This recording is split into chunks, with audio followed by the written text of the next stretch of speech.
Kumusta? Mabuti! For today's video. For today's video ay may dumating kaming bisita ng araw na yan at sa tagal na nga ng panahon ay muli sila nagkita ni Nilush. שלום, שלום, מה שלומך? אהלן, מה נשמע? איזה חתיכה, רזה. יפה. אני מגנה עלייך. נו, מה לעשות?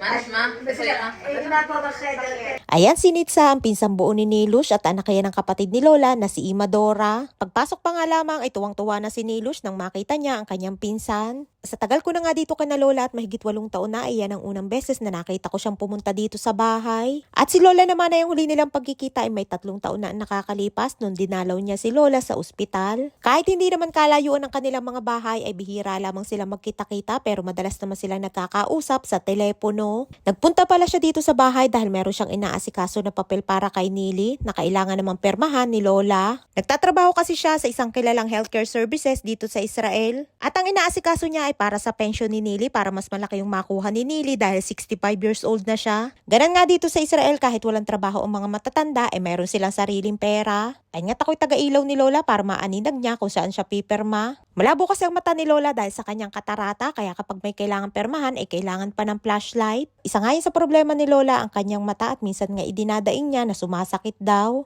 Ooperahan na nga sana dati at nasa ospital na nga nang hindi natuloy dahil overweight daw si Lola. Ay nga't nang matapos permahan ni Lola ay gusto niyang bigyan ng pera ang kanyang pamangkin. Pero ayaw niyang tanggapin dahil hindi naman daw kailangan. יעשה מזל לא, טוב. אני לא. כן, אני זה לא עושה- רוצה אני מאמינה כלום. בשטויות.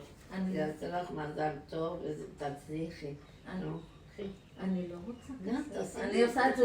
שיהיה לך משהו. אני לא רוצה אבל כסף. Ay nga si Nilush siya tinatawanan yung dalawa, panay nga ang abot ni Lola ay ayaw naman tanggapin. At dahil nga ayaw niyang tanggapin ay sabi ni Lola ay para na lamang daw dun sa anak na buntis. At ibili na lamang daw ng kahit ano na pwedeng maibigay para sa kanyang anak. At hindi na nga din siya nagtagal at nagpaalam na nga din. Palabas na nga sana si Nitsa nang napatigil ito dahil may pahabol pang marites si Lola. Ugali na talaga ni Lola na laging may pahabol na marites kapag aalis na ang bisita. Kapag nakikita ko nga siya ay doon ako napapatingin sa kanyang buhok dahil mahaba yung kabilang side.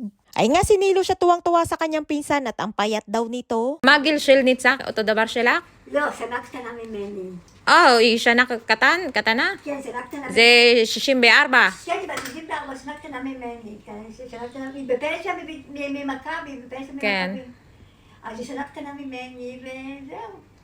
פשע שנה. Ay nga't kitang-kita naman sa aura ni Nili kung gaano siya kasaya para sa kanyang pinsan. Si Nili yung tipo ng tao na hindi marunong mainggit sa iba bagkus ay masaya siya sa kung ano ang mayroon ng iba. Sayang nga si Nili kung hindi siya nagkasakit, sana ay may maayos din siyang pamilya at meron ding mga anak. Pero ganun talaga ang buhay, hindi natin masasabi ang ating kapalaran. At kahit naman si Nilush ay hindi niya ginusto na magkasakit siya.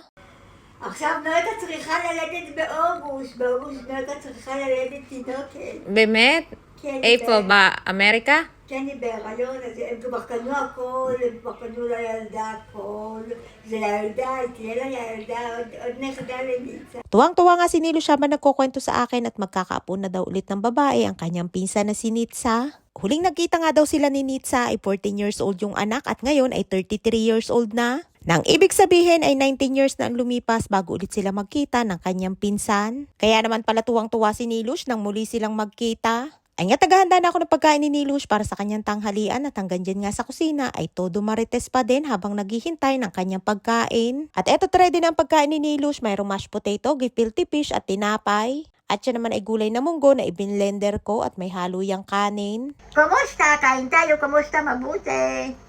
Mabuti. Kain tayo! Kain tayo. Hindi daw siya okay daw. Niliya shokil to. Bete abon! Ganda ka. Taim, masih taim. Masarap. Tulak abon. Bete abon ni Lush! Thank you, thank you. Very nice. Very nice. Then, coffee ko na. באמת? Labriyot, bete abon. Ay nga't happy tummy na naman si Nilush for today's video at solved na naman ang kanyang tanghalian. Wala nga tapon kay Nilush at kahit nga yung pumatak sa tissue ay kinuha pa din at sabay subo. Pinagpalit ko na nga yung plato na kinakainan niya para malapit sa kanya at hindi siya mahirapan sa pagsubo. Ay siya nga dito lamang ating kwento for today's video. Maraming po salamat sa inyong support at laging panonood. Mag-ingat po kayo palagi. And please subscribe to my YouTube channel. Please follow and share. Salamat!